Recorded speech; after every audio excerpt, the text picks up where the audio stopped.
Hai, Assalamualaikum warahmatullahi wabarakatuh.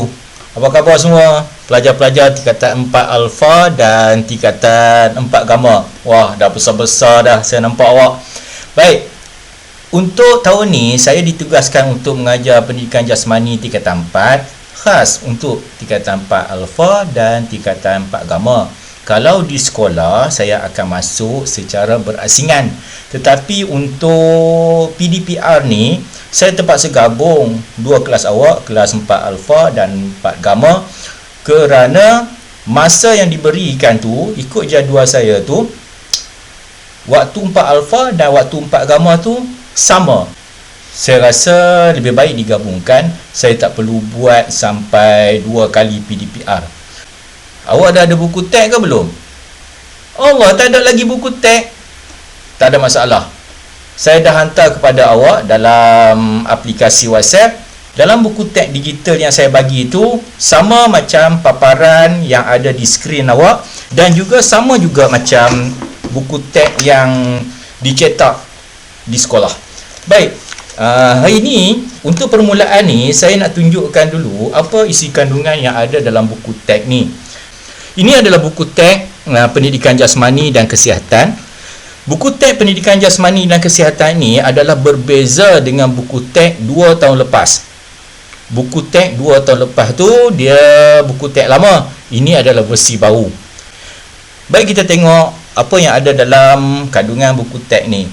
Kandungan buku tag untuk pendidikan jasmani dan kesihatan digabungkan. Untuk muka surat yang saya tunjukkan ni, ini adalah isi kandungan untuk pendidikan jasmani. Dalam pendidikan jasmani ada 6 unit. Untuk muka surat yang seterusnya ni, ini adalah pendidikan kesihatan. Dalam pendidikan kesihatan dia ada 3 unit. Macam mana kita nak belajar? Mudah aja. Saya akan ajar awak melalui video yang telah saya rakamkan. Saya rasa cara ini lebih berkesan kerana awak dapat mengulangi. Kalau saya cakap terlalu laju, awak boleh back, tengok balik apa yang saya cakap. Kemudian awak juga boleh save video yang saya bagi ni pada awak. Jadi awak boleh tonton berulang-ulang.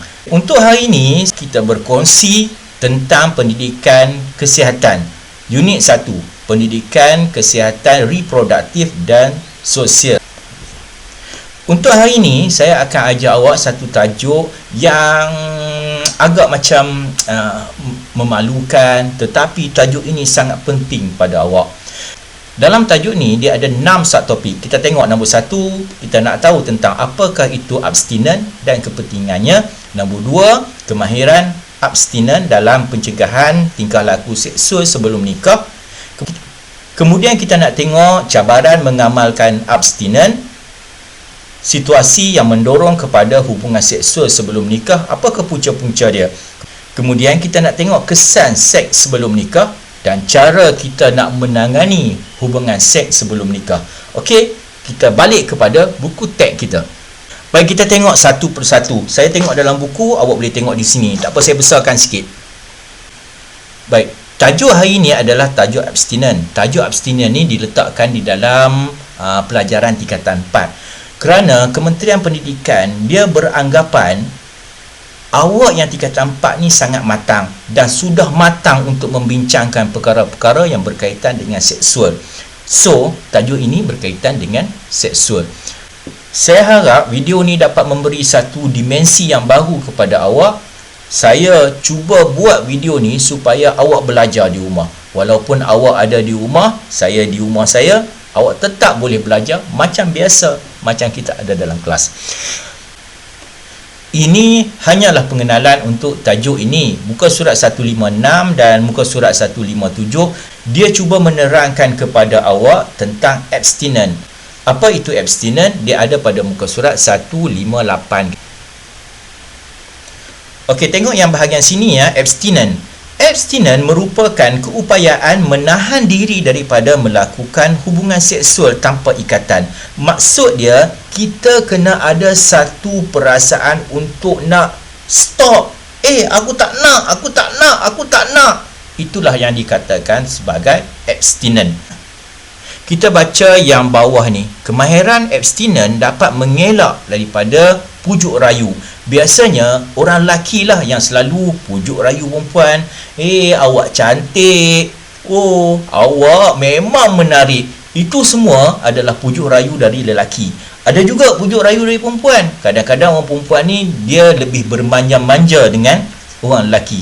Dan akhirnya kedua-dua pasangan lelaki dan perempuan ni akan terjerumus kepada seks sebelum menikah. Ini adalah cabaran mengamalkan abstinen. Tak semua orang boleh mengamalkan abstinen. Ajaran agama dan norma dalam kehidupan manusia menolak pelakuan seks sebelum adanya ikatan perkahwinan. Namun, terdapat kekangan yang merupakan cabaran untuk mengamalkan abstinen dalam pencegahan tingkah laku seksual sebelum menikah. Tengok yang atas ni. Nombor 1. Tengok yang atas ni. Kita tengok nombor 3, pengaruh internet dan media sosial. Sekarang ni internet ada di tangan awak. Awaklah sendiri yang membuat keputusan nak tengok yang elok ataupun nak tengok yang tak elok. Bergantung sepenuhnya pada awak. Nombor 4, pengaruh luar kawalan. Meskipun ditolak, namun dalam situasi tertentu seperti melibatkan perbezaan fizikal, pangkat dan kedudukan menyebabkan mangsa tidak mampu melawan. Unsur paksaan menghalang mangsa daripada melakukan abstinen. Kita kena ingat balik apa maksud abstinen.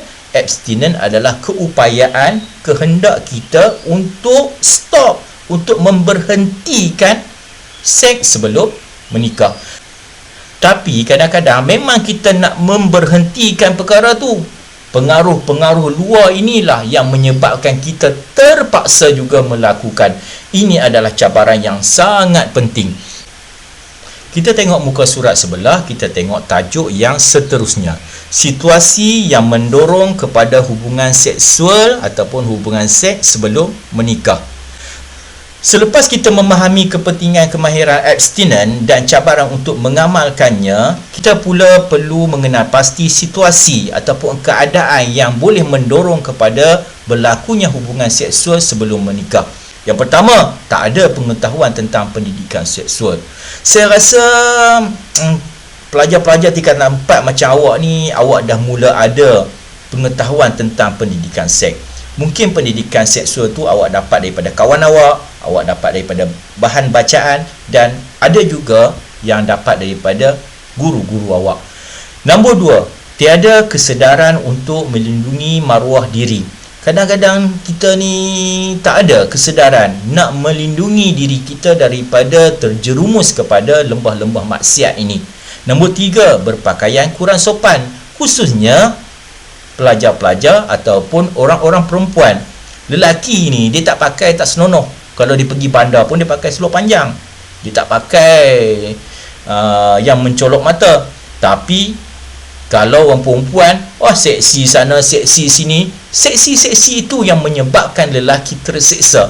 Dan akhirnya berlakulah situasi yang boleh mendorong kepada hubungan seksual sebelum nikah. Dan yang keempat, berdua-duaan di tempat sunyi. Benda berdua-duaan di tempat sunyi ni, orang tak nampak macam-macam boleh berlaku. Ini adalah 4 situasi yang boleh mendorong kepada hubungan seksual sebelum menikah. Ini semua awak kena hindari. Dan tengok di muka surat sebelah, apakah kesan seks sebelum nikah terhadap diri, keluarga dan masyarakat. Ingat bila kita nak buat sesuatu benda, bukan efek dia tu, kesan dia tu bukan kepada diri kita saja, pada mak ayah kita, pada masyarakat kita, pada negara kita. Baik, kita tengok yang ni. Kalau kita melakukan seks sebelum menikah, apa kesan terhadap diri sendiri? Ini yang ada dalam buku teks awak. Mencemarkan reputasi diri awak, kemerosotan dalam kesihatan, dalam pelajaran, menyebabkan penyakit berjangkit, kehamilan yang tidak diingini. Ini yang paling penting. Kita pun sama juga, mak ayah kita, malu kalau kita buat benda-benda yang tak elok, tahu di masyarakat kita ni macam mana, mak ayah kita macam mana. Allah, anak siapa ni, anak Pak Samad. Pak Samad tu punyalah bagus, anak dia kenapa jadi macam ni? Malu. Itulah, memalukan diri, memalukan keluarga, dan juga memalukan masyarakat. Kita ke sebelah lagi, kita tengok ini adalah tajuk yang terakhir, subtajuk yang terakhir, cara menangani hubungan seks sebelum nikah. Ada beberapa cara kita boleh amalkan ataupun kita boleh praktikkan untuk nak mengelak hubungan seks sebelum nikah. Nombor satu, mengelak daripada situasi yang boleh menjerumus kepada pelakuan seks sebelum nikah. Nombor dua, mempraktikkan abstinence dengan bersungguh-sungguh. Awak kena ada keyakinan diri. Bila orang ngajak awak, tak nak. Kau baik-baik. Aku kata tak nak, aku tak nak. Awak kena ada mempraktikkan abstinence dengan bersungguh-sungguh. Nombor tiga, mewujudkan rasa hormat menghormati di antara satu sama lain. Kita dalam masyarakat kita, kawan-kawan kita, pelajar-pelajar tingkatan 4, kita ni dah dewasa. Cuba kita menghormati kawan kita. Kawan kita ada maruah, kita pun ada maruah. Jadi, kita kena jaga sesama kita. Nombor 4, mewujudkan rasa hormat di antara satu sama lain. Kita menghormati kawan kita juga menghormati kita. Ini yang penting, berani kata tidak dengan tegas dan yakin. Okey? Yang nombor 5, memelihara reputasi diri sebaik-baiknya. Dan yang terakhir, mempunyai kemahiran komunikasi yang baik semasa menolak ajakan melakukan seks. Kadang-kadang kita perlu menolak secara tegas. Kadang-kadang juga kita perlu menolak dengan berhati-hati dan menolak dengan cara yang baik. Cara memujuk, cara meminta maaf, cara slow talk orang panggil. Okey? Inilah apa yang saya nak ajarkan kepada awak. Habis satu tajuk yang panjang, saya compact, saya buat satu video yang agak ringkas supaya awak memahami apa isi kandungan yang saya perlu ajar. Saya rasa cukup dulu untuk video kali ini. Semoga video kali ini bermanfaat kepada awak. Saya yang ada di rumah ni berusaha untuk mengajar awak, dan awak yang ada di rumah sana mesti berusaha, mesti buat sungguh-sungguh untuk belajar. Walaupun ini adalah subjek sampingan, subjek pendidikan jasmani dan kesihatan. Mungkin subjek ini dapat memberi manfaat pada awak. Mungkin cikgu-cikgu lain tidak menerangkan apa yang sepatutnya awak buat bila menghadapi situasi semacam ini. Salam jumpa lagi pada minggu-minggu yang akan datang. Assalamualaikum warahmatullahi wabarakatuh.